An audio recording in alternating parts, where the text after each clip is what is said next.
Salut à toutes et tous les personnels de l'éducation nationale qui vont devoir bientôt participer aux élections professionnelles au début du mois de décembre.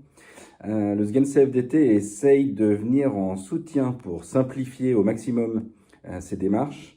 Et donc on vous propose un petit tutoriel vidéo pour la création de l'espace électeur qui est possible depuis le 13 octobre. Donc vous avez reçu un mail sur votre boîte professionnelle, sur votre boîte académique, le 13 octobre 2022. L'intitulé de l'expéditeur, c'est élections professionnelles, ouverture du portail élections. Et donc dans ce mail, on vous donne un lien à usage unique pour créer votre accès à l'espace électeur. Et il y a en dessous, j'essaie de penser à vous ramener là-dessus à la fin de la vidéo, un lien qui est le lien qui permettra ensuite d'accéder à l'espace électeur. Ce lien-là, il est à usage unique, il fonctionne juste pour la création. Ensuite, quand vous voulez aller sur l'espace électeur, c'est sur le lien éducation-jeunesse-recherche, etc.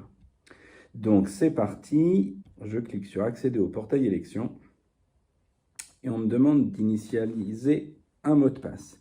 Mon mot de passe doit contenir 12 caractères jusqu'à 256 caractères, au moins une lettre en minuscule non accentuée, au moins une lettre en majuscule non accentuée, au moins un chiffre, au moins un caractère spécial.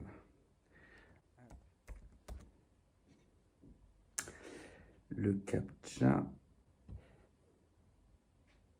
Alors, on me demande ici de choisir une question défi. C'est si jamais j'ai un problème, que j'ai perdu mon mot de passe ou que je dois retourner sur recréer un accès, je choisis une des questions défi.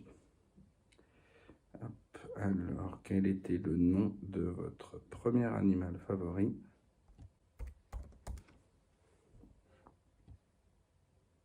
Votre compte a bien été activé, votre question défi et votre réponse secrète ont été enregistrées.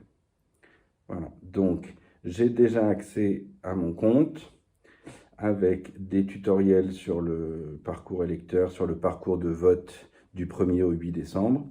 Je peux déjà aller consulter les listes, les scrutins auxquels je vais devoir participer. Par exemple, moi je suis professeur certifié, donc je vais avoir 4 scrutins en décembre. Je vais voter pour la commission administrative paritaire des enseignants du second degré au niveau académique et au niveau national. Et puis je vais voter pour 2 comités sociaux administratifs, celui de proximité pour l'Académie de Normandie et le comité ministériel. Certaines et certains d'entre vous n'ont que 3 votes, puisque pour certains corps, il n'y a qu'une seule commission, et il n'y a pas de commission nationale, par exemple. Dans le 1er degré, il y a une commission départementale, mais il n'y a pas de commission nationale. Bien, j'ai donc créé l'ouverture de mon espace électeur et maintenant, j'essaye d'y retourner le lendemain ou le surlendemain ou 2 semaines après. Je repars du mail du 13 octobre et là, j'essaye d'ouvrir le lien proposé par mon ministère et ça aurait été trop facile qu'il fasse les choses proprement. Donc, ça ne fonctionne pas. L'adresse qui n'est pas complète, il faut donc rajouter au début https www.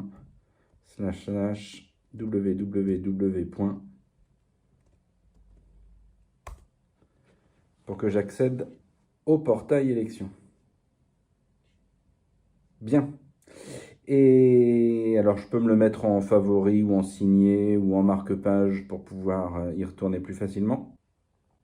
Voilà, eh bien, bon courage pour cette ouverture, mais qui est finalement relativement simple. Et puis, vous aurez des nouvelles par la suite. Notamment, on essaiera de vous faire aussi un tutoriel pour le vote à proprement parler entre le 1er et le 8 décembre prochain.